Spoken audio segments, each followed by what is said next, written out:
Welcome to Sports Talk with RKJ. I'm your host, Steve Risser, here along with my co-host, Justin D'Onofrio and Kyle Galuli. And Week 3 of the NFL season is upon us, but we have a ton of news before we get into the games. And we'll start with my team. We'll start with the Giants, who have chosen to bench Eli Manning in favor of Daniel Jones. Daniel Jones will be the starter this Sunday in Tampa. And as a Giants fan, I like the move, and here's why. This team was going nowhere with Eli Manning.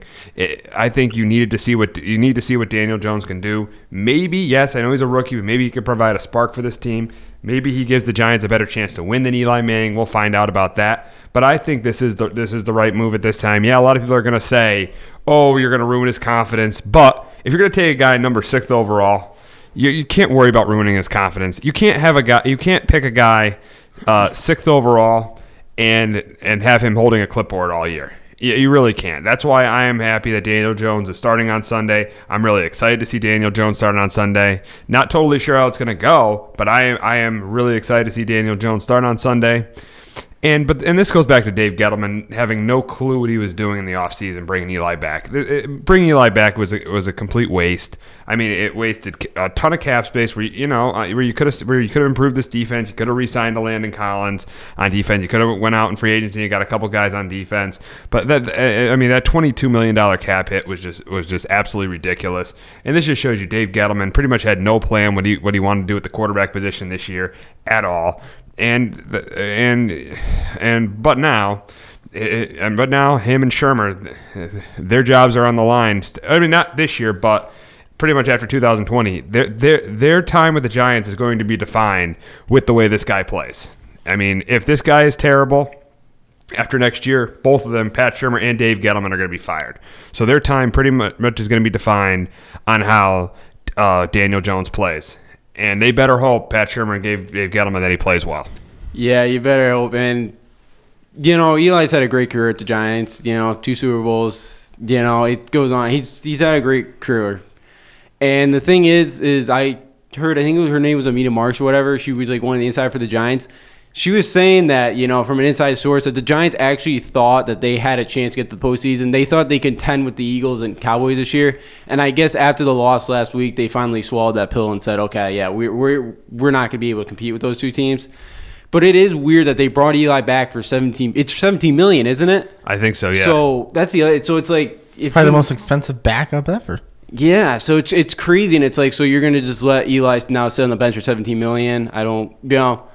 I'd be interested in him get maybe traded, go reunite with Tom Coughlin, but Giants would definitely have to eat some of that money, I would assume. But yeah, Daniel Jones, it's going to be interesting to see him start. You would assume too he's probably going to make a couple of mistakes, and it's like, and he's facing the Tampa Bay Buccaneers defense, which is okay, but he's probably still going to make some mistakes. It's his first game out there. You're not going to expect him to be perfect. He's probably going to make some mistakes, but it's not like they're throwing him out here, and the first defense they're going to face, he's going to face is like the Packers or Bears defense. The Bucs defense, which is okay. So he could have some success. I heard it to be hot too down in Tampa, so we'll see how he does. Yeah, with the Giants in that whole situation, you could see when they drafted him that fans were like, why? Mm-hmm. It's like, I think everyone knew that they were going to do that pick. You're waiting for the inevitable, but at the same point, everyone realized you could get him with the 17th pick. Yeah. It's like, why with the 6th? No one's talking. Like, the only noise coming from anyone that was thinking about Daniel Jones remotely, like in the top 15, was the Giants. That's literally everyone. Out of all 32 teams, there was one team, the Giants. Well, I don't understand that. But once you draft them that high, you put yourself in between, like a rock and a hard place, because obviously for Giants fans, Eli's gonna be forever. Their favorite, probably one of their favorite plays, if not the favorite, because he brought 2 Super Bowls. I mean, you can't say anything more about that. What more do you want the man to do? But at the same point, you draft this guy 6 overall. Like, now in the NFL, essentially all the young quarterbacks recently, except for Paxton Lynch, have worked to some extent. Even someone like Trubisky, at least he's had some success. So you're going to have the pressure of, well, why not play this guy? Because all the young guys are working. So you're getting pressure from one way, pressure from the other way, and you're stuck in the middle. Good luck. Mm-hmm. Exactly, and now that's the thing. I mean, if you brought Eli back, and now that you're losing, you're now going to pressure all the people that want Daniel Jones to start, want him to start. And I think the Giants just didn't want this to go on the entire season. I just think that they wanted to make the change. So now it's Eli Manning is done. It's now Daniel Jones' team, and now they can move on from there. Yeah, it's just. I didn't think, I don't think really, Steve, you could probably answer this too, being a Giants fan. I don't think it was going to come this early. I was surprised when I heard that news. I thought it was going to come week 7 I against thought Arizona. Somewhere around there. But just give Eli some time. Yeah. Because it's not, and of course, it was not his fault. He was playing pretty well, I thought. He didn't play well on Sunday, though. He didn't play great. He played all right. He played pretty good against the Cowboys, but he was not good on Sunday at all. He had that bad interception in the second half. That was, that deep pass where he missed somebody. But defensive-wise, their defense has been the main issue. So, you can't put it all on Eli or whatever. But, it's interesting, and it finally seems like the Giants now have shifted to the rebuild mode. It really seems now like they they accepted their fate. Yep. But I feel like what wouldn't surprise me if this happened was that if Daniel Jones played bad in a game at home, there's going to be some rumblings about getting Eli back. Yeah, Kyle. I know, but I'm saying, but not saying that it's right, because you got to play the guy. But that's what I'm saying. Like, where you're stuck between a rock and a hard place. Like, you lose. If you lose in some fans' eyes doing this, and then you lose in some other fans' eyes if you do that. So it's like you're not gonna they're hoping. I think what they're hoping is that the fans are accepting that's going to happen. Fans aren't going to accept this.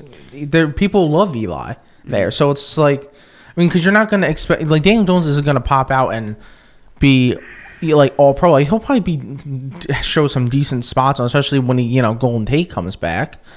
But it's he's going to pop out and throw for 4,500 yards and 35 touchdowns. It's going to be a decent season, but it's people are just going to want Eli.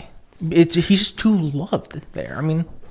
Kyle, once you make, there's no way, unless Jones gets hurt, Eli is not coming back in. Yeah. There's no way. I don't care how poorly Daniel Jones plays this year. He is going to be the starter. Unless he gets hurt, he's going to be the starter for the next 14 games. But the one thing with that, I would hope, and that's what it's going to, I feel like it's going to test him a little bit mentally, is that, because obviously he's going to have some struggles, especially because, the lack of, weapons at wide receiver.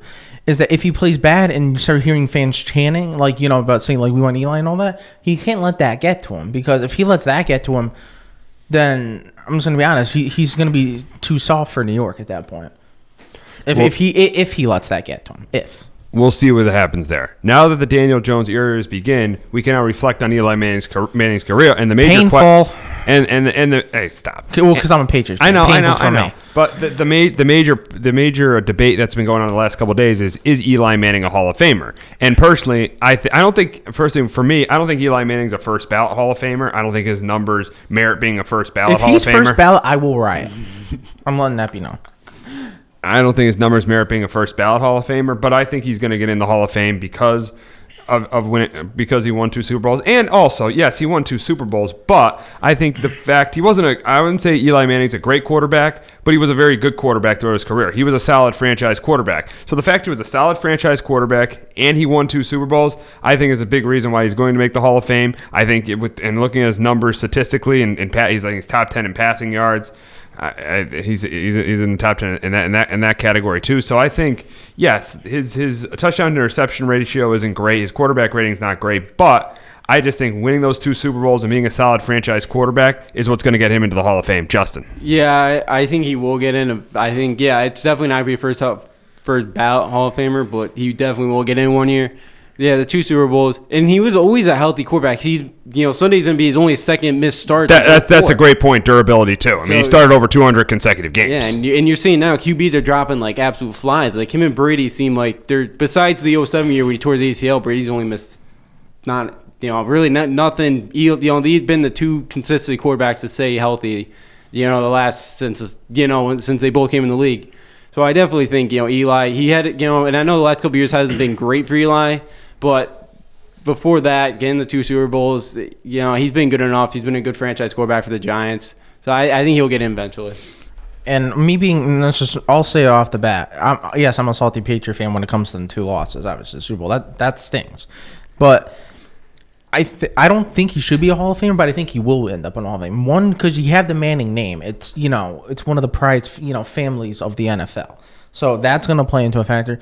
And yes, he did win 2 Super Bowls. So yeah, he went on 2 miraculous playoff runs in 2007 and 2011. But other than that, it's like he has roughly a 500 record. Yeah, but in regular season, but like that to me like hurts a little bit, because it's like when you see like the great, a lot of the great quarterbacks, throw like Montana, Brady, Breeze, Manning, you want to throw Montana, Marino, they all have good regular season records, like pretty far above 500. The fact that you're literally almost dead at 500, it's like, it hurts. And the fact of he threw so many interceptions, and people say like, because I heard some people say like, well, like Favre throw, like I think Favre's the leader for interceptions. It's like, yeah, but he won 3 straight MVPs, so it's like, you gotta 3 straight MVPs compared to, because I don't really think Eli was he ever in the conversation for an MVP in any season? No, not at all. Maybe, no.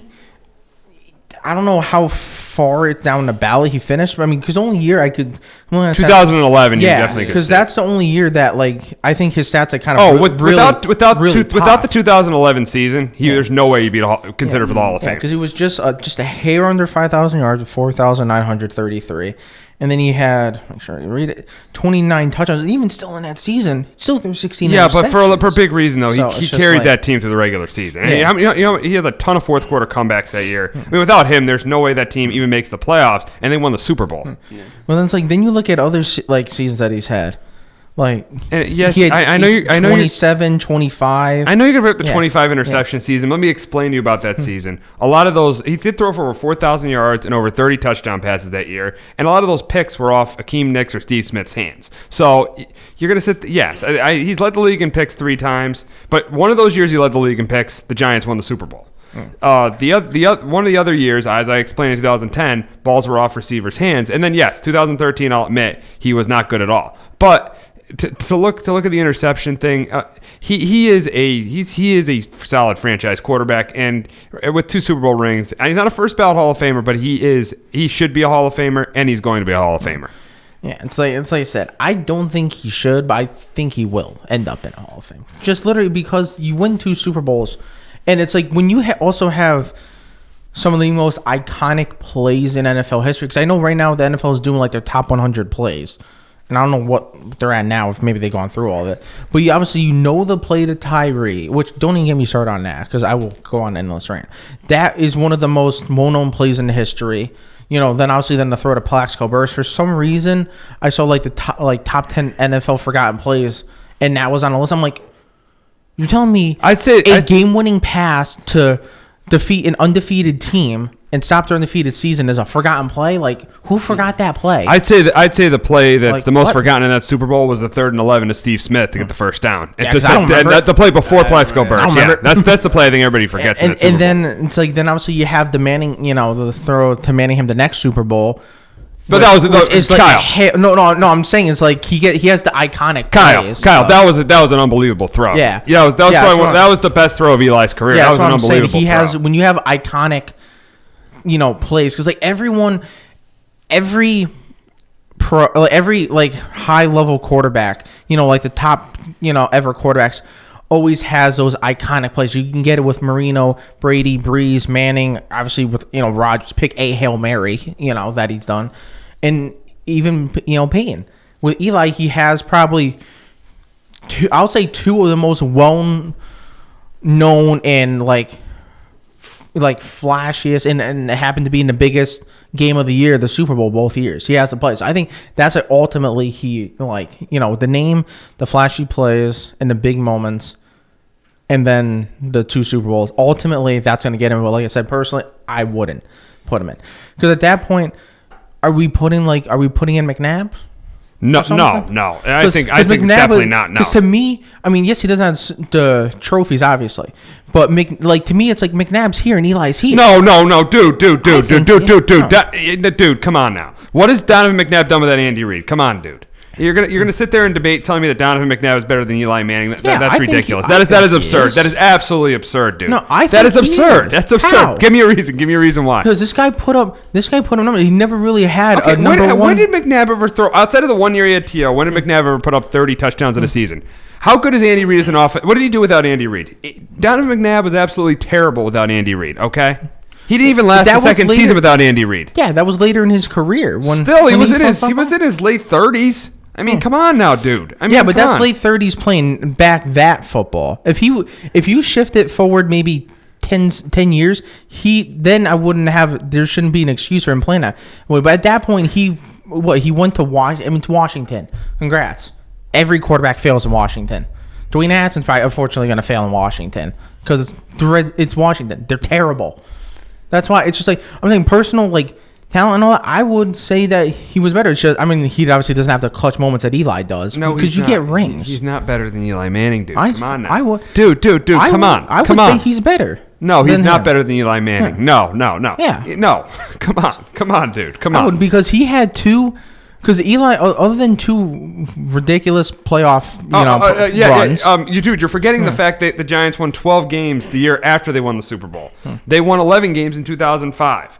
They also won 10 games in 2010. So the Giants from 2005 to 2012 did not have a losing season. The worst they were 8-8. That has to have something to do on the quarterback, okay? Yeah, but also what did he do? What did he do after when they won the second time? Ever since up until now. Have they made the playoffs since? Yes, I get it. They only that's what I'm also saying. They only had one playoff appearance. I get that. But he also, in an 8-year stretch, won 8 playoff games. Okay. Yeah. But also, when you come with McNabb, he made it to 4 straight championship. You finally got him a legitimate receiver, and you make the Super Bowl. But also, that's what I'm saying. You at least need some help. Yeah, but also McNabb had a good running back in Brian Westbrook. He had a great coach in Andy Reid. He's the reason Andy Reid doesn't have a Super Bowl ring. He's the biggest reason Andy Reid doesn't have a Super Bowl ring because he fell apart in the biggest moments. Sure, he was awful in the 2003 championship game. He wasn't good in the Super Bowl, and if he was good in that Super Bowl against the Patriots, they'd probably win that game because T.O. was outstanding. He was bad in 2 NFC championship games, the one against the Bucs in 2002 and the one against the Panthers in 2003. The one against the Panthers in 2003 threw 3 interceptions. So you're trying to tell me that Donovan McNabb was a better quarterback than Eli Manning. Yeah, all right. They're probably on the same level of very good quarterbacks, not great quarterbacks. But what gives Eli the edge is that in the big games, Eli stepped up and McNabb didn't. And that's the end of this. But also, his coach, that's the bottom line. His coach, Andy Reid. Let's be honest. Has Andy Reid come playoff times? Has he ever? When has been the time where Andy Reid shined in a big playoff Andy Reid is good enough to win a Super Bowl. Andy Reid, if D4 doesn't jump offsides last year, the Chiefs win the Super Bowl. If McNabb was better against the Patriots, they would have won the Super Bowl. Andy Reid is a Hall of Fame head coach. Donovan McNabb he's a Hall of Fame is not a Hall of Fame quarterback. He's a Hall of Fame head coach, no doubt. But in a big situation, he always messes up with something, whether it's clock management and all that. Even when yes, all right, he's not great with clock management, but other players have messed up during games too. D Ford last year, McNabb in the NFC Championship game twice, and in the Super Bowl. Some of the players have stepped up. Andy Reid is more than capable of winning a Super Bowl. He is a great head coach. Guys on his team have screwed up, and the biggest reason Andy Reid doesn't have a Super Bowl ring is because of Donovan McNabb. But he has a million chances. How many chances has he had to legitimately make it to a Super Bowl and win it? We want to count the 5 NFC Championship game, 4 with the Eagles, and obviously he made it to Super Bowl that 4th time. And then this past time with the Chiefs and all that. But look also when yes they have a chance. D4 doesn't jump off sides line up all sides.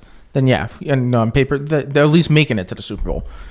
But at the same point, honestly, and I've said this, if it was the Chiefs and the Rams, I'm picking the Rams. Because when was the last time a team had that terrible of a defense win a Super Bowl? I think the Chiefs would have beaten them because Jared Goff, Mahomes would have completely outplayed Jared Goff. But that's besides the point. The point is that you're trying to say that Donovan McNabb was clearly better than Eli Manning. No, I'm not saying clearly, but I think I would pick it. I would pick it over that because yes, you have the clutch factor. Obviously, Eli's you had more than that. Obviously, you had 2 Super Bowls. That's all you need to see. But other than that, it's just he was just way too. Like, it was either you would get Eli would be like ridiculous and have those like the playoff runs, which was like he'd be up here, or it was here, and there was nowhere in between. It's like there was places but in it was between. but it was Kyle. never consistent for any real length of time. Kyle. The year after they won the Super Bowl the first time, they were the best team in football. And if Plaxico didn't pull his incident in the nightclub, they're probably in the Super Bowl again, because that was the biggest reason the Eagles beat them twice that year, because the Eagles could not cover Plaxico Burress. Then when Plaxico obviously had his incident, the Eagles ended up beating them twice and knocking them out. So I think it's a little bit ridiculous to say it's here and here with Eli. There have been years. 2005, they won. In second year, they won the NFC East. 2008, they won the NFC East. No, 2010. I'm not saying team success. I'm talking about like his personal thing, because it was like he would have a bad season, or he would, or he'd have like kind of like that like good 2011 season where the stats are pretty nice. Yeah, but how many really bad years? Eli didn't have great years, but he had a lot of Pro Bowl. He went to the Pro Bowl in 2008. He went to the Pro Bowl in 2012. He went to the Pro Bowl, obviously, that 2011 season. He said he went to the Pro Bowl in 2015. He said he's been in the Pro Bowl 4 or 5 times. So he's not had yes, he's not been as I've said, he's a solid franchise quarterback, and he's won 2 Super Bowls, and that's why he should be not a first ballot Hall of Famer. That's why he should be a Hall of Famer. Well, I'm saying, because that's why I'm just saying with the inconsistency when I'm just looking at. I mean, it takes mad skill to look at the stats. If you look at the overall player, he never missed a game throughout it for most. He only missed that one game he didn't get benched in. Yeah. He was as tough as nails. Started over 200 consecutive games. That's ridiculous in the NFL. Yeah. Look at McNabb's durability. That's why you take McNabb over Eli. Look at the durability. Eli was much more durable than McNabb was. Look at that. Look at that too. So I'll say durability. Yeah, you can't question his durability. I won't say that, because he only missed games when he was benched. I'm assuming, looking at 2004, he didn't start right off the bat. Didn't they still have Kurt Warner at that point? Warner, yeah. He was like essentially the punching bag, because you feel bad for that man after that. But then, I don't know. That's why I'm just saying. I just don't think he is a Hall of Famer, but I know he's going to end up in Hall of Fame. Yeah. But at the same point, then are we putting in Jim Plunkett? That man won 2 Super Bowls. I mean, I can go on and on, but that's what I'm saying. Then I think you're going to end up opening up the box for other people getting into then you're going to start questioning, why isn't this person in the Hall of Fame and all that. So I'm trying to say it's going to open up opportunities for people that maybe some people thought weren't. That's all I'll say.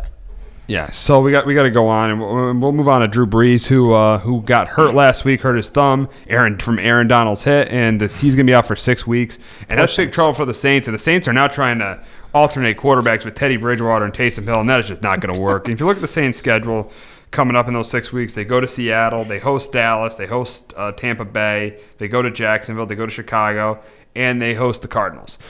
So I think in those 6 games, I pretty much at best could probably see them going 2-4, maybe beating the Bucks and maybe 3-3, beating the Bucks, beating the Jaguars, beating the Cardinals. That's probably at best. I'd say 3-3 at best for the Saints in that 6-game stretch. They're definitely going to miss Drew Brees. Teddy Bridgewater is decent, but he's not great at all. And it's gonna be a tough stretch for the Saints coming up the next 6 weeks. Yeah, that's a tough schedule, and pretty much the only game because the Cardinals is a home game for the Saints. That's pretty much the only game where you probably circle in that calendar and say, okay, we should probably have a great shot to win. Oh yeah, you should destroy them. Yeah, the rest of them, you're gonna have a tough time, especially. Even Tampa's not that great, but that's still a division game, so Tampa's gonna play well. Also, Tampa blitzes a lot, so it's you're going to throw Bridgewater in there or Taysom Hill, whoever, facing the blitz. Because I think they blitz over 50% of the time. Yeah. Yeah, Bulls will bring something with that blitz. But, and Teddy Bridgewater, too, is getting paid $7.25 million or something like that. The highest paid backup in the NFL. So something tells me that Sean Payton must like something about Teddy Bridgewater. Because Sean Payton, so the court's not going to be Drew Brees, but Sean Payton's got to like something about Teddy. I don't know what it is, but it's going to be a tougher task to go up to Seattle and win in Seattle. That's not easy to win. I think they're going to have I think they may go 3-3, 2-4. Yeah, I'm going to do it. Yeah, it's going to be a struggle. I think what he sees with Bridgewater is the fact that he had talent. Remember, I believe he was the last pick of the first round, if I'm not mistaken, in his draft. So the guy had talent. It's just, I think the reason why he came back to the Saints. One is you get to learn under one of the best offensive minds you've seen, period, and especially now in the NFL with Sean Payton. You get to sit behind Drew Brees, you get to learn. And I think last year they were trying to field offers, and maybe there wasn't so much, out there for him. Now, if you're Bridgewater, you literally get a goal. You're handed a possibility of a golden ticket. You perform good. Let's just say that Drew Brees is out for like 6 games. Let's say they go like 3-3. Let's say 4-2, and he plays good. You just got yourself a new contract. Was whoever it may be. It may be with a team not terrible, but you're going to get paid. He's gonna earn himself a new contract at this point. And the one thing saving grace that he has is that now with Sean Payton, now that he gets the scheme and all that, he knows, okay, Teddy Bridgewater's strength is this, his weakness is this. He's gonna formulate some weird wacky plays that are gonna be for Bridgewater. They're still gonna use Taysom Hill because they had clearly the most plays with 2 quarterbacks on the field. Because obviously they love to use Taysom Hill because he's just a physical freak. But at the same point, Teddy Bridgewater, he's the starting quarterback. Taysom Hill's going to be using spot gadget duty type stuff. Yeah. Absolutely. So we'll go on to Big Ben, who's out for the season. The Steelers really think Mason Rudolph can get the job done, and I think I don't think he is. I just don't think Mason Rudolph is going to be that good for them. Yes, he played pretty well on Sunday, but I think the Steelers are definitely going to struggle this year without Big Ben. I think this could be, I did pick them to win the AFC North. I'm not picking them to win the AFC North anymore without Big Ben. I think that it's definitely going to be a struggle for them this year. And another thing I just don't get with the Steelers is I don't get why they gave up a first-round pick in a year where they're probably going to finish maybe 5-11 or 6-10. Why would you give up a first-round pick? And I know they think Big Ben's going to be back for 2020, but I don't know. Big Ben's career could be over. And why would you give up a first-round pick for Minka Fitzpatrick? Yes, if in a year where you're probably rebuilding, that just made no sense to me why the Steelers gave up a one. Minka Fitzpatrick is good, but why would you give the Dolphins a first-round pick for Minka Fitzpatrick? And if you look at it on the flip side for the Dolphins, they got 3 first-round picks now. So the Dolphins, yes, they're going to be terrible this year, but they could be in very, very good shape for the future. Yeah, and Dolphins could be trading some more pieces, so they're going to definitely have some more draft picks.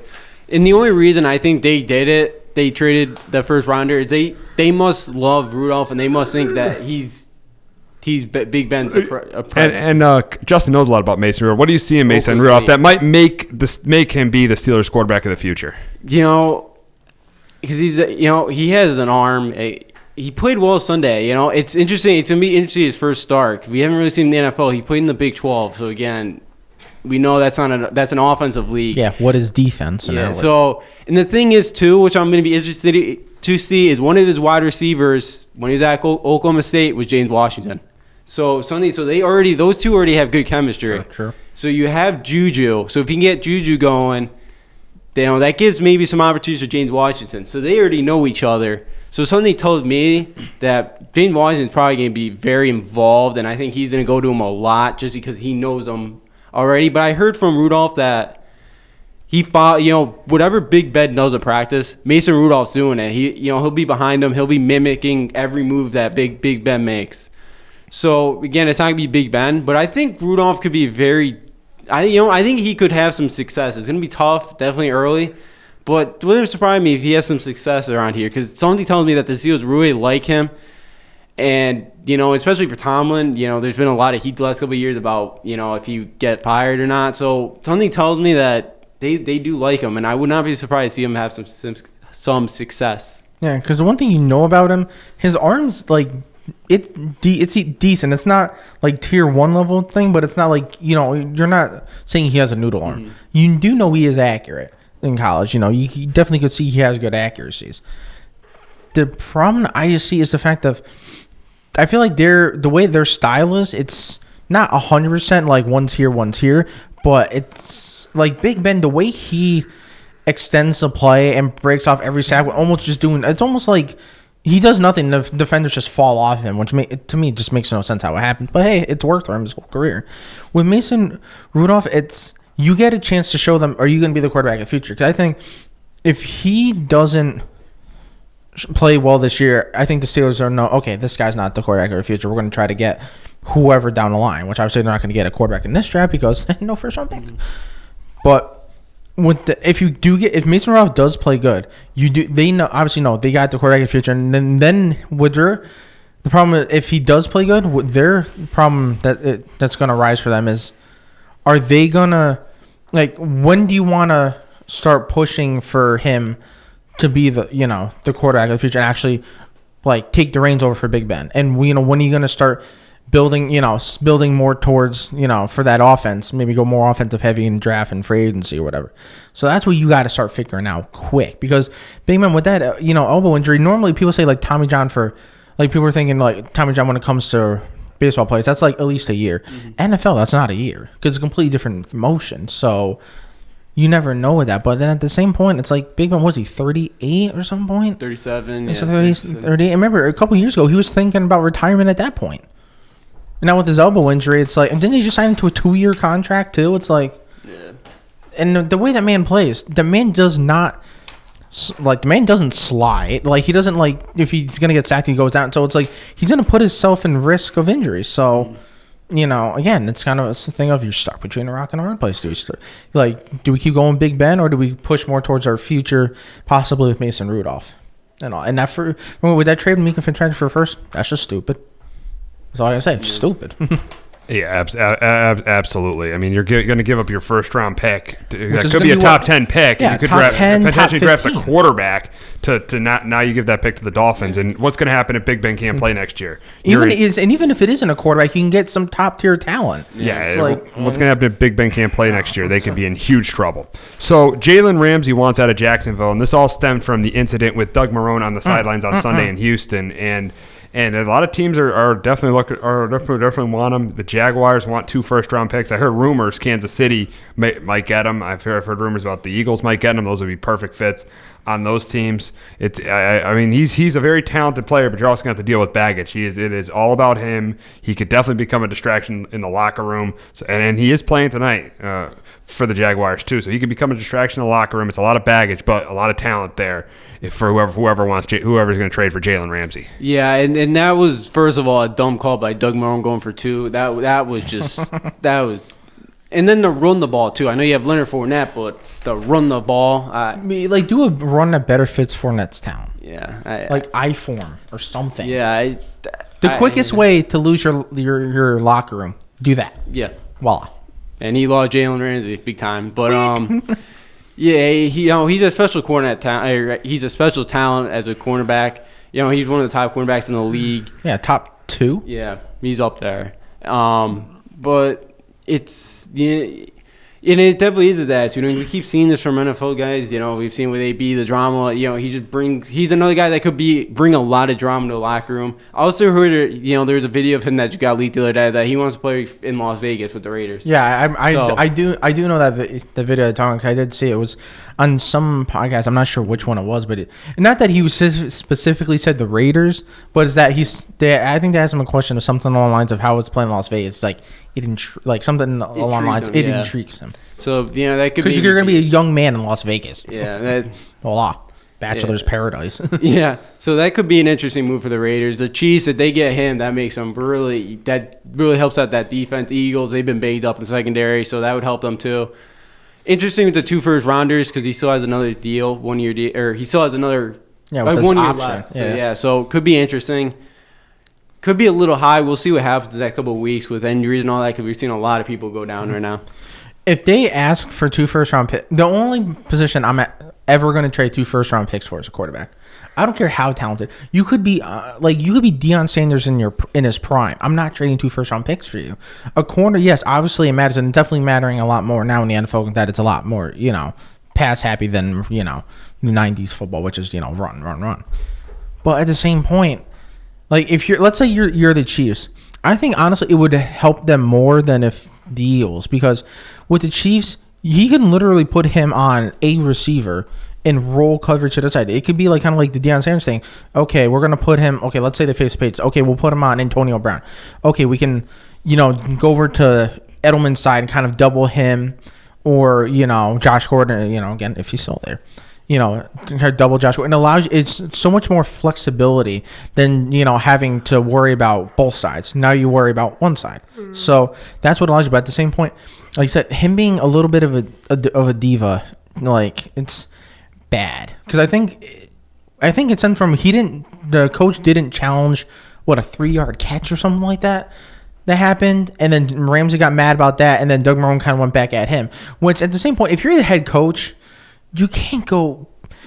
you can't go back at him. Like, if there's the original confrontation, we got on the sidelines, real confrontation, you guys are going at each other. Okay, he yells, you yell. Okay, we move on. You can't go, he yells, you yell. He goes sit on the bench, you go back over to him and continue. That's not what a leader does. You don't do that. Like, it's the end of the story. It's like when I might have been last year, if I'm not mistaken, where it was Brady and McDaniels were yelling at each other. That was 2 years ago. 2 years ago. It was Brady and McDaniels yelling at each other because Brady missed. I think it was like an in cut that was wide open. They yelled at each other, moved on. Mm-hmm. That's what you need to do if you're a head coach. And not saying McDaniels was the head coach, but if you're a head coach, offense coordinator, defense coordinator, you go at each other, you move on with life. So that to me is also put on the head coach. That to me shows that head coach is not fit for that because the head coach doesn't do that. No, not at all. Speaking of the Jaguars, they play tonight. They host the Titans, and I think this is a close, competitive game. But I think the Titans win it close, 17-13. I trust Marcus Mariota more than Gardner Minshew. I think that both quarterbacks are going to face pressure. I think Derrick Henry will run the ball better than Leonard Fournette, and I got the Titans winning 17-13. And I think Doug Marrone starts 0-3, and he starts to lose this locker room. I think the Jags pull this one out at home on a Thursday night. I think they bounce back from that tough loss Sunday. I think, distractions kind of out of their head. I think they play well enough. Tennessee's defense has been great so far. Leonard Fournette has been great running the ball. They need to get him going. I think they do tonight, and I think the Jaguars pull this one out at home. 17. I'm leaning towards the Titans. I have them winning 20-13. To me, the reason why is if Mariota just plays kind of safe. Like, for me, if I'm the head coach, I'm wanting Mariota to play more like safe football, maybe be more run dependent because so far Mariota hasn't thrown an interception. Right now it's four touchdowns on receptions. He's averaged 201 yards per game. So he's having a solid season so far. But like Derrick Henry right now, 34 carries, 166 and 2 touchdowns. A.J. Brown on front line, he did pretty good in the first game. I think he got just over 100 yards if I wasn't mistaken. Second game, didn't do much. So you got to start getting a little bit more consistency out of that run game and maybe have it more balanced. But I think if I'm the Titans, I focus that offense all on running backs, whether it's Henry, running the ball, because remember what happened last year? 99-yard touchdown. I had 200 plus yards and 4 TDs. It was a ridiculous game. So you can, pound it with him and then have, with Deion Lewis, have him do the little, stuff like he did with the Patriots out of the backfield, and you're going to have success because ultimately, if you have Mariota constantly throw this ball against his defense with corners like A.J. Bouye and especially with Ramsey, you're asking for trouble. You're asking for that ball to be pick 6, touchdown Jags. But if long as that doesn't happen, I'm saying Titans by 7. The game of the week this week, the Ravens travel to Kansas City to face the Chiefs, and I think it's a good battle. Lamar Jackson has improved as a pocket passer this year, but I think Mahomes makes more plays than Lamar Jackson, and I got the Ravens winning 27-20 at home against the. And I got the Chiefs winning 27-20 at home against the Ravens. I have the Chiefs taking this one 31-27. I think it's a high-scoring one. I think because of the Chiefs' defense, they played pretty well last week in Oakland. They had a rough first quarter, but the last 45 minutes they played well. But I think they struggle against Lamar in this run game and how well Lamar's been throwing the ball. And again, for the third straight week, Lamar's not really playing the greatest defense in the world. But I think they put up enough points. But I just think they're going to have problems slowing down Patrick Mahomes. They played well last year. Baltimore had a chance to beat them, if I could remember, last year. I think they may have a chance again to beat them, but I think KC pulls this one out at home. Yeah, I have KC winning. I have them winning at 34-20. I think it's going to be high scoring. It's going to be off. It's going to be big plays. Because obviously we know what Mahomes can do, throwing the ball. We know what that offense can do. We saw it last year. We saw it the first 2 games this year. Obviously we see what Lamar can do. The RPO with that team is so deadly because you have Ingram who can definitely pound the ball at the middle. You hit him and all of a sudden you hit Marquise Brown on a little backside slant or whatever. Gone 75 yards, touchdown Ravens. So you got to pick your poison with that. And obviously, like you said, the Chiefs defense is terrible. So he's not going against a good defense. So it's just to me, I could honestly see this coming down to who has ball last, and it's just going to be offense. And it's if whoever turns the ball over first, honestly, I could see in the losing because then they're going to be behind. Now the team's going to put up the points, and that's only. But like I said, I'm going to go with the Chiefs winning 34-28. The Dolphins head to Big D to face the Cowboys, and the Cowboys are over a three touchdown favorite, 21.5 point favorite in this game, and I think they cover. I think Zeke has a big day. I think Dak has a big day, and the Dolphins are absolutely terrible. And the Cowboys win. I'm going 34-10 Cowboys. Yeah, I'm going 38-7 Cowboys. I think Miami will get a touchdown, but they're giving up almost 600 yards right now a game on defense. There's just not much going right. They're already -6 in the turnover category. There's just nothing going right for Miami. Dak Prescott looks pretty good, and he's going to continue that hot streak in this one. Yeah, absolutely. I think we can all agree Cowboys are going to win and win big. I, in particular, have them winning 38-14. Like you said, what the Dolphins, the lack of talent is ridiculous. Whatever talent they have has been traded. Wouldn't be surprised me if Xavier Howard's traded at some point, because what other talent do they really have on the team? Not much. Other than what their draft pick for the defensive tackle from Clemson. Other than that, it's like, what, Devontae Parker, Kenyon Drake? It's like, okay, but right now Dallas is rolling. That offense has shown right now that maybe they found the passing game that this offense was lacking. And if you have that passing game with the possibility, of Zeke, which every play, he can break a long run, and especially late in the game. If he keeps pounding you, defense gets weaker, Zeke gets stronger typically at the end. So, I mean, it's going to be a big game. This is, again, going to be a blowout. Yeah, I think they're going to win by probably 24 points. We got the Lions heading to Philadelphia to face the Eagles, and I think that the Eagles get pressure on Matthew Stafford. Lions' offensive line hasn't played well. I think Stafford has a turnover or two in this game. The Eagles force that. And I think Wentz has a good game. I think that they got the running game going again with Jordan Howard and Miles Sanders. A little bit of a concern that Deshaun Jackson probably won't play for the Eagles, but still I don't think it'll make a difference. I think the Eagles win this game. I'm going 27-17 Eagles in Philly. Yeah, I'm going to take the Eagles. I think for a normal week, because Philly's been banged up, and I heard they actually ended up having a walkthrough yesterday. So I think that Detroit's going to come in here and play a tight game. They, defensively, they played really well last week against Phillip Rivers. They pulled out. I didn't think they were going to win that one. They held them to 10 points, right? Yeah, too. It's not bad. So I think Detroit's going to keep it close, but I think Philly's ultimately going to come. I don't see Philly losing at home this game at home. Yeah, I think the Eagles are going to win 28-20. I think, like you said, it's just the Eagles team, especially on like the defensive line, is so talented. We know Stafford's known for possibly making that big turnover, and I think ultimately that's what's going to do it. Whether it's like a strip sack or an interception, and ultimately that defensive line, particularly, especially with you have Fletcher Cox in there, who you got to double him, and then you have Brandon Graham, who you got to double him because we all know, being a Patriots fan, we didn't.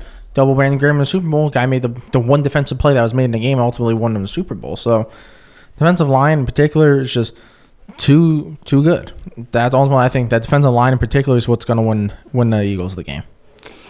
The Jets head to Foxborough to face the Patriots this week. It's not the question is if the Patriots will win. It's if they will cover that ridiculous 23 point the point spread, which they're a 23-point favorites to beat the Jets this week. And I think the Jets actually cover the spread, but I do think the Patriots win pretty big. I think that the Patriots contain Le'Veon Bell. I think they force Luke Falk to make some mistakes, and I think offensively, Greg Williams, and on the defensive side of the ball for the Jets, Greg Williams' team will play hard like they normally do, but they might not have C.J. Mosley or Quentin Williams again. I think that's going to show up. I think Brady's going to have a big day. I think Michelle's going to have a big day on the ground. I think Antonio Brown and Julian Edelman and Josh Gordon will have pretty good games. I think the Patriots win this. I got them winning 31-13. I have the Pats winning this one and covering 31-3. The Jets have given up already 8 sacks this year. I think Patriots are going to be able to get pressure on Luke Falk. And I know they just signed David Foles, so they're they're down to they want something. They don't have much quarterback play left, and the Pats are only allowing teams right now. Opponents are 5-27 so far on third downs with the Pats. I think it's to be a long day for the Jets. I think they end up getting a field goal late, but I think the Pats just absolutely dominate this game. Yeah, I'm right. Obviously, we all know the Patriots are going to win this game. I have them winning ridiculously big. I have them winning 41-10. I think it's because with how good Le'Veon Bell is, I just think he's too good to not get a touchdown. I think he'll end up getting a touchdown. Also helps out my fantasy team. Please at least get a touchdown. Just don't win a game, please. But other than that, it's like Luke Falk, against Belichick, no chance. David Foles, he for some reason decides, they need to put him in. Him against Belichick, good luck. Like you said, that patch, whether it's send them blitzes, the defensive backs are so ridiculously talented.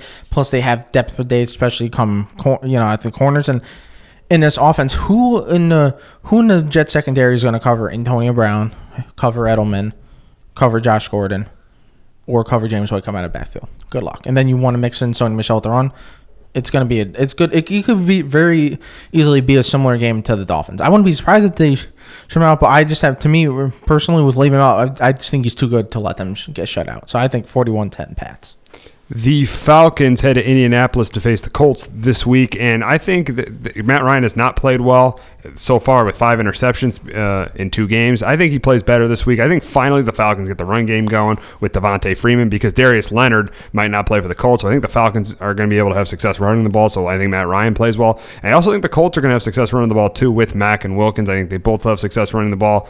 But at the end of the day, I'm going with Atlanta winning this game 31-24 in Indianapolis. I'm going to take the Colts at home to take this one 27-24. Atlanta pulled out a nice win last week to the Eagles. Matt Ryan, hasn't looked great with the 5 picks. I think Brissett does enough, and Marlon Mack can help him out. And T.Y. Hilton gets some big catches. And I think Indianapolis pulls this one out 27-24. I have the Falcons winning 30-20.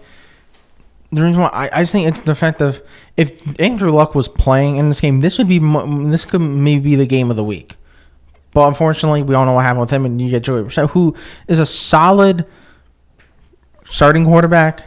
But he's the typical like really good backup that if you need it can come in and play good when it's needed. But right now they need to. If you're the Falcons, you need to start incorporating that run a little bit more. I mean, now your leading rusher has 63 yards on the year. That's terrible. And Matt Ryan, yes, he had he made the the nice audible to the screen pass against the Eagles. A lot of that was Julio Jones. Yeah, but he just made the good audible, and he put the guy. You got to give him credit for that. Yeah, he put the guy in the right spot, and obviously Julio, Julio's Julio. Throw him a screen pass, you give him one little hold go through, point, touchdown. Ultimately, that's what happened. And I think the one that I'll give Matt Ryan credit with that, it takes some serious. What's the proper way to say this?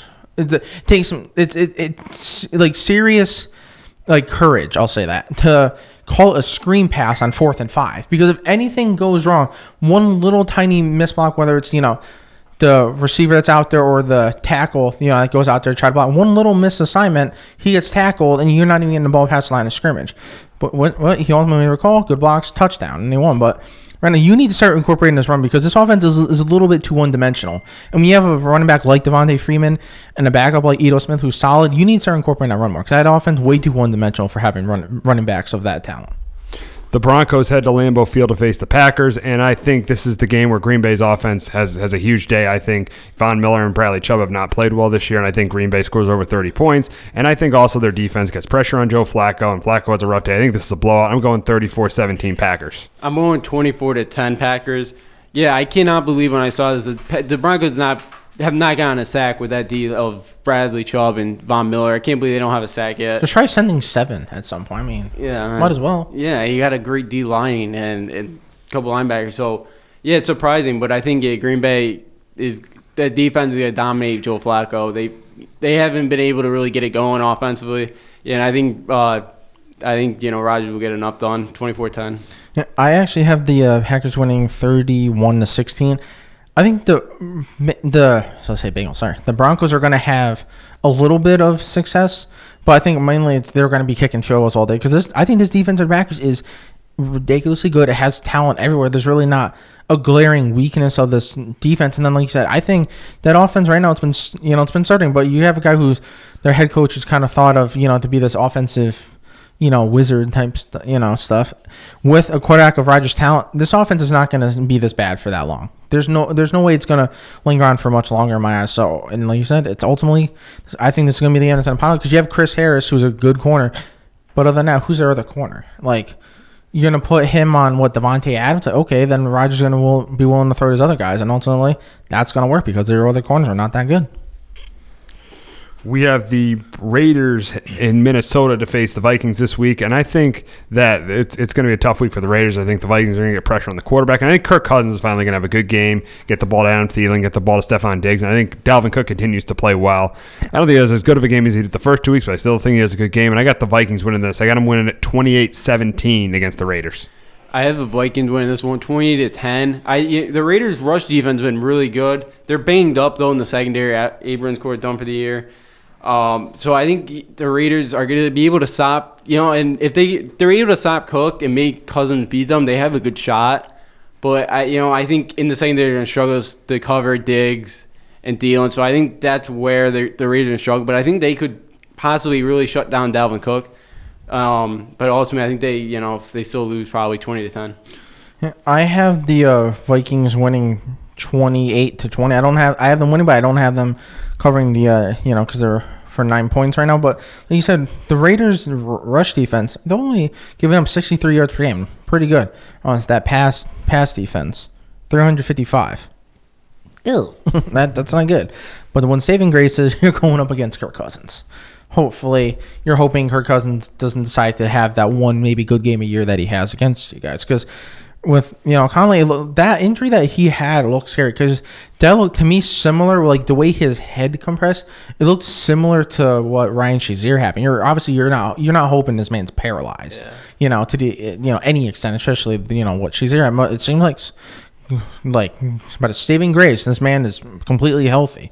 But other than that, it's like your other corners are solid. But the problem is Vikings have two great wide receivers, and a running back looks like he's finally having that breakout season. So good luck stopping that offense. And then with that defensive line, I understand the O-line for the Raiders has played solid so far.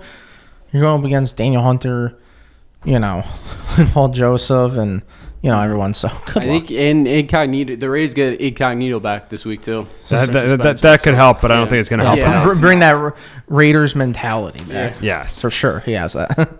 The Bengals head to Buffalo to play the Bills this week. I think the Bills win. I think they cover the 6 points too. I don't think it's as big of a blow. I think it's closer than people think, though. I think because Devin Singletary might not play, and that run game between Singletary and Gore has worked the first 2 weeks in their wins over the Giants and the Jets.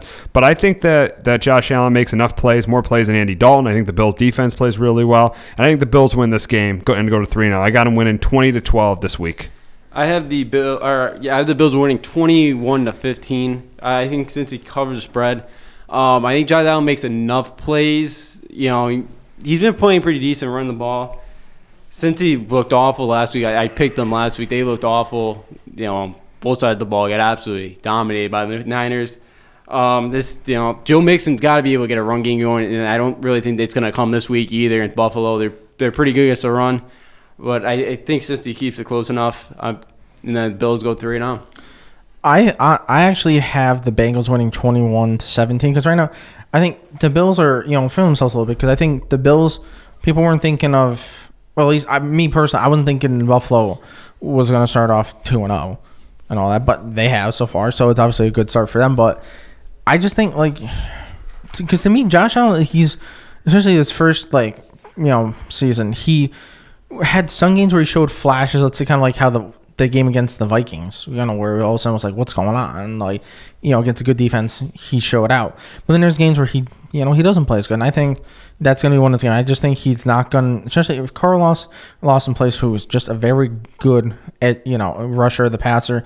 I think you could see possibly 1 or 2 interceptions by Allen. I think that's ultimately what's going to do them in the long run. And I think John Ross, with that speed, maybe finally John Ross has found out what he needs to do in the NFL.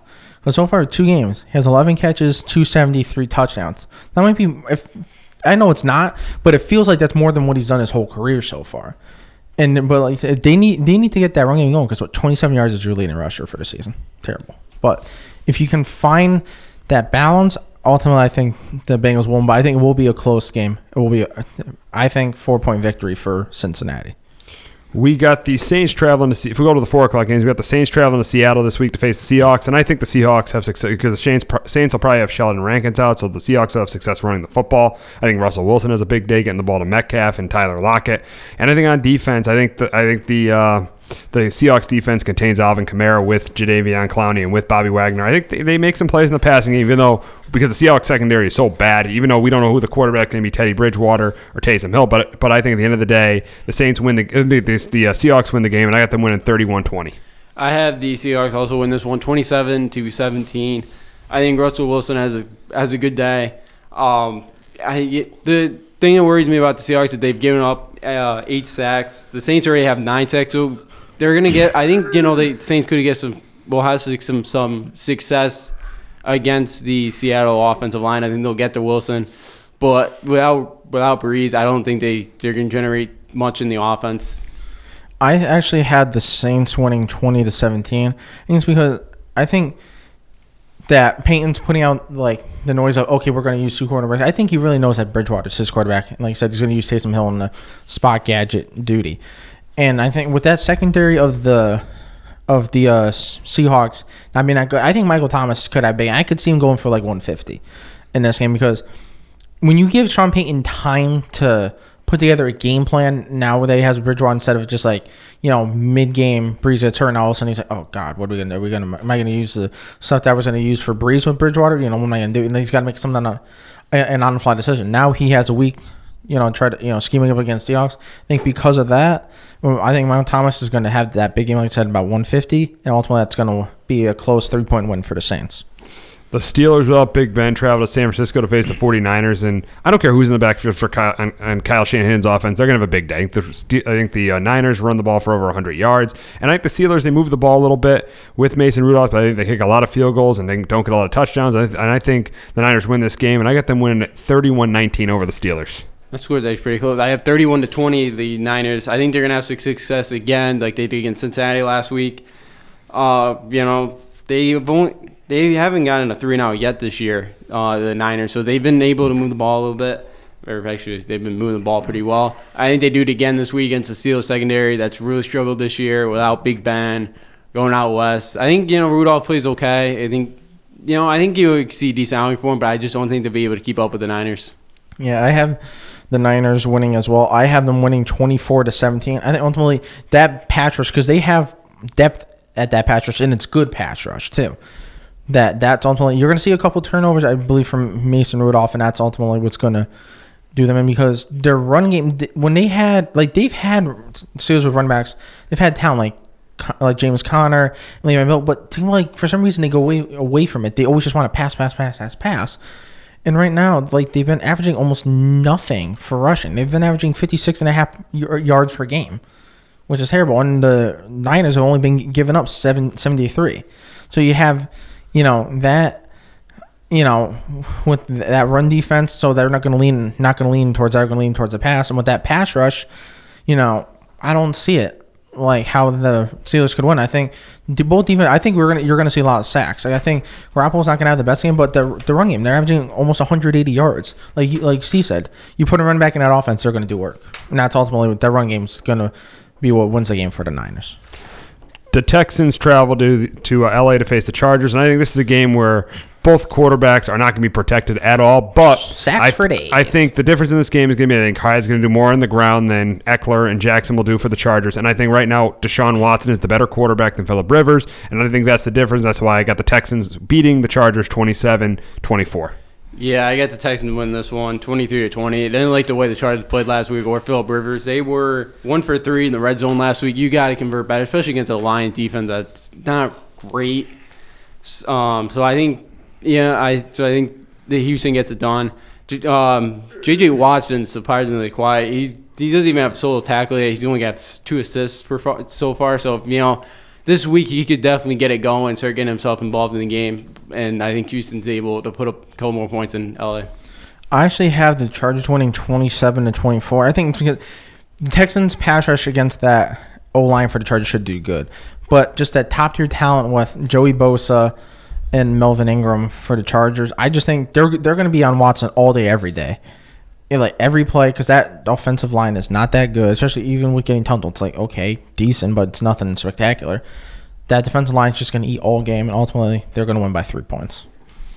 We got one of the most interesting games of the week as Daniel Jones makes his first start for the Giants as they head to Tampa to play the Buccaneers. And I think, yes, the Buccaneers defense has played well. Yes, as you remember in the San Francisco game, 2 of those 49er touchdowns came on interceptions by Jameis Winston. So I think the Buccaneers defense has done well, especially against the run. But I think Devin White is out this week, and Saquon ran all over them last year. And Saquon, the best running back in the league, I think he has another huge week, and that really helps Daniel Jones. I think Daniel Jones, if Sterling Shepard plays, gets the ball out to Shepard and Ingram, and I think the Giants are able to they did get some pressure last week on Josh Allen. I think they're going to get that same kind of pressure on Jameis Winston, and I think they force some turnovers. And I think in an upset in Daniel Jones' first game, I got the Giants winning 27-23 over the Bucs. Daniel Jones mania. Wow, I think Tampa's gonna get him. I think the Bucs win by 2 scores. I think or 1 score. I have 27-20. I think the Bucs are gonna get him.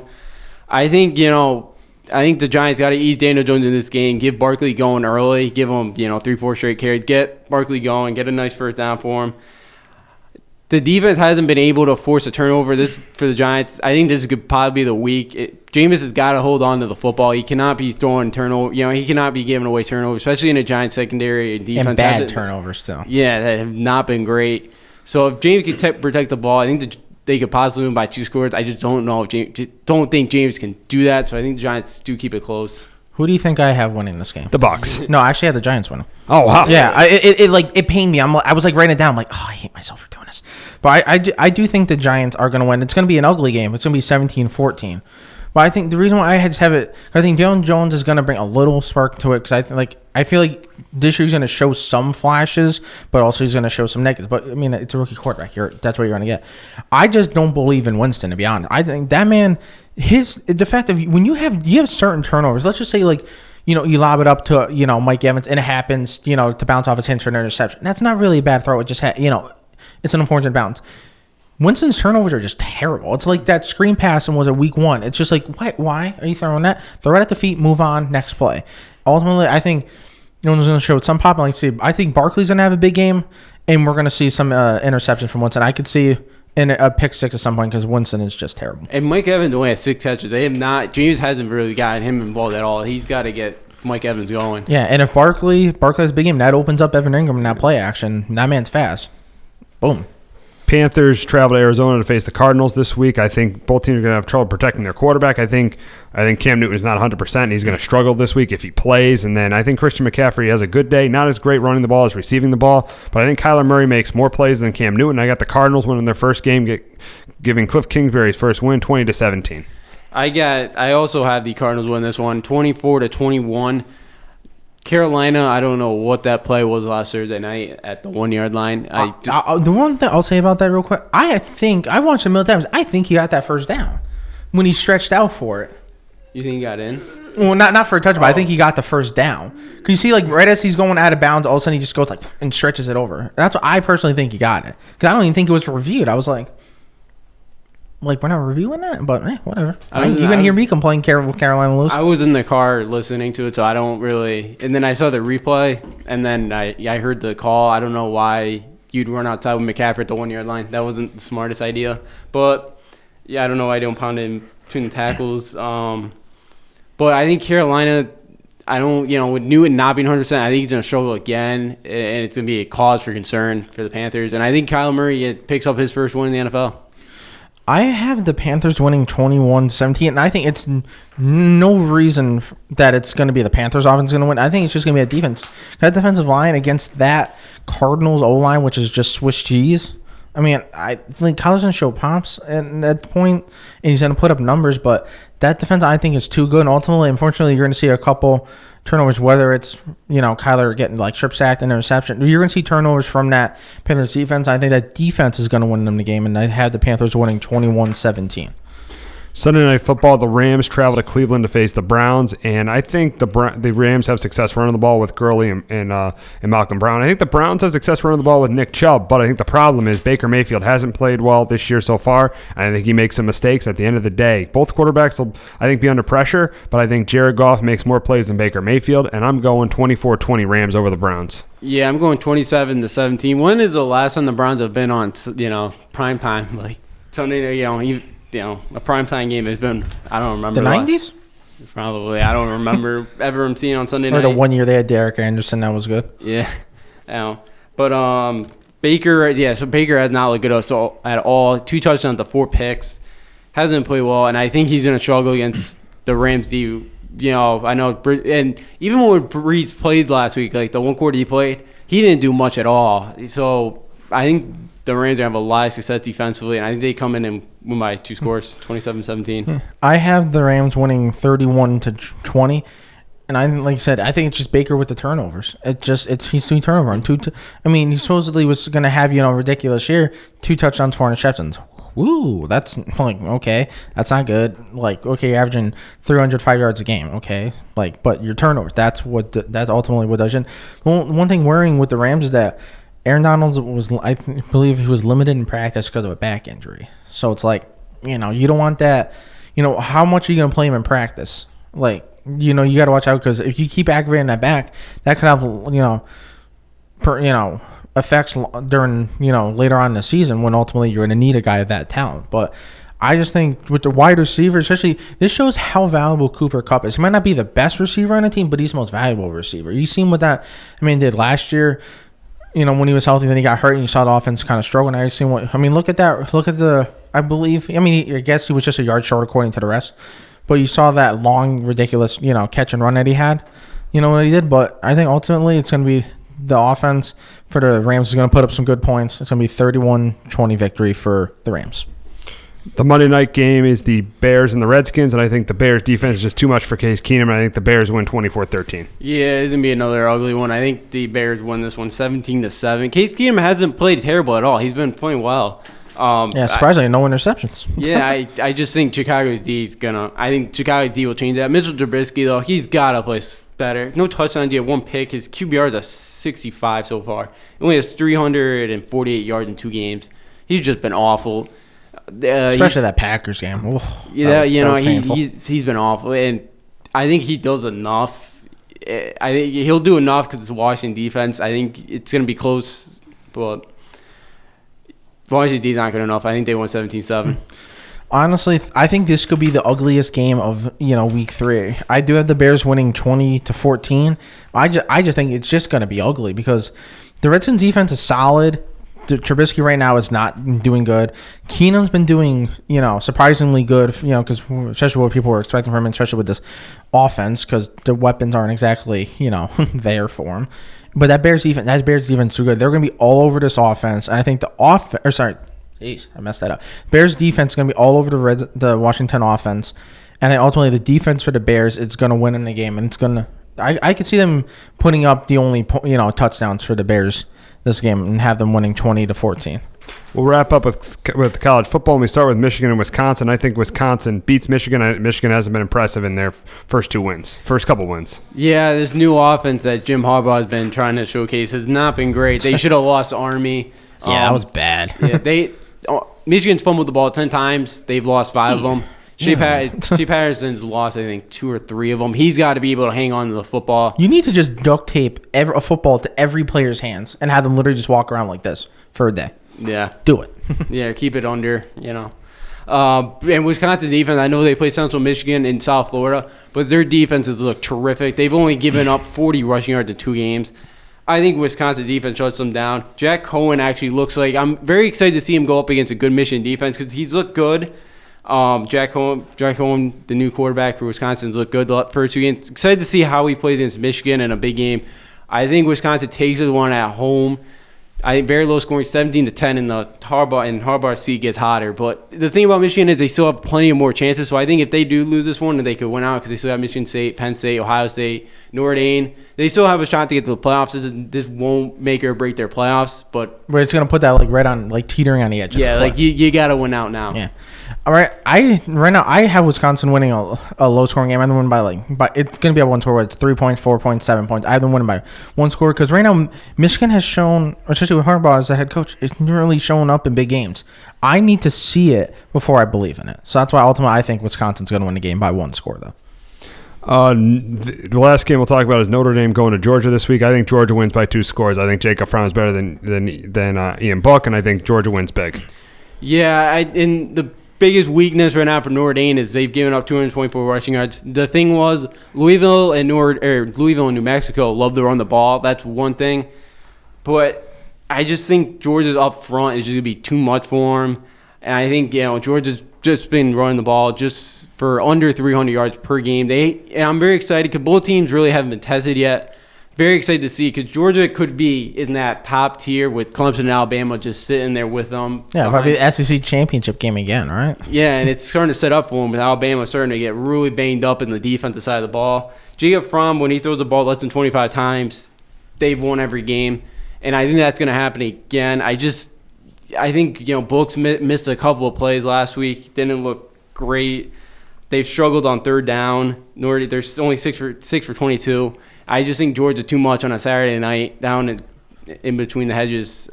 I don't see Notre Dame going in there beating them. Yeah, I have Georgia winning. I think it's going to all be based off that run game because right now, Georgia is averaging about, It is averaging 286 yards rushing so far.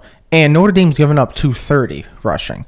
So I think that run game is going to have, it's going to be all day, every day, and it's going to open up that play. You're not going to see from throw on many times, but I think when you do, it's just going to be big plays. It's going to be play action, some deep route, and it's going to be 80 yards touchdown for Georgia. And I think that offense is just too good, especially that run game. Yeah, especially because two of the top 3 wide receivers for Georgia are questionable. Tyler Simmons and Demetri Robertson are both questionable right now. So they, if they're both out, they may have to, really rely on that run game, which I think they'll have. And Swift is such a good running back. And you just give a quarterback from who seems like he has that poise and all that with a running game that's like elite of the elite.